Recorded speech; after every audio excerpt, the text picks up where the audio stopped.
Wednesday's practice just wrapping up here in Tallahassee. Welcome outside here to the practice fields, everyone. I'm Scott Kotick for Seminoles.com.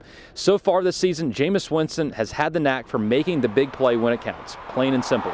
He's made fantastic plays so far this season, going back to Bethune-Cookman, the Hail Mary to Kenny Shaw, and a great throw to Rashad Green against Boston College last Saturday.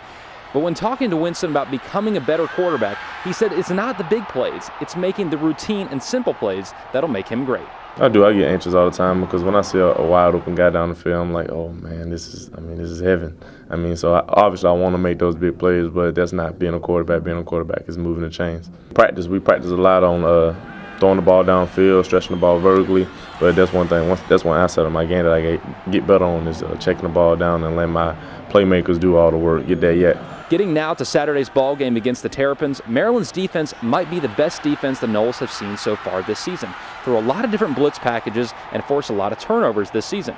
According to Jameis Winston, the Noles are going to have to be at their very best. It's going to be fun because they're in the ACC and they're another team in the way of us trying to get what we want, and them being a great team, having a great year this year. It's just going to be even more of a competition for us. It's not going to be different. I'm going to prepare myself more just by them being at home. We don't want to lose at home, and by them being a great team, by them being highly ranked, and by them being very explosive on offense and having a good defense. We're not going to go into any game differently, but I know I have to be on top of my game for us to win this game. Now for something just a little bit more fun about Florida State football.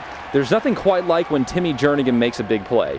Not because of the play itself, but the ensuing celebration. When you talk to Jernigan about where he gets that joy from, look no further than his mom. The way I like to play the game, man. My mom, she always told me never let no one steal your joy or the way you play the game. She always tell me, when you dance and when you're hype, and she said that just makes everybody around you go. And when things get rough, I like to just hear my mama's voice, and she just telling me, just keep dancing, keep being happy. Don't let nobody steal your joy. So I just try to have fun out there and, get the guys around me going. Florida State wraps up practice on Thursday afternoon before Saturday afternoon's kickoff inside Doak Campbell Stadium. Remember, Seminole fans, kickoff is scheduled for a high noon showdown inside Doak. That game will be shown live nationally on ESPN. Great tickets are still available. We want you to come inside here to Doak Campbell Stadium, make it a great home game environment. You can get your tickets now by calling the FSU ticket office at 1-888-FSU-NOLE. So here on Wednesday afternoon at the practice fields, I'm Scott Kotick for Seminoles.com.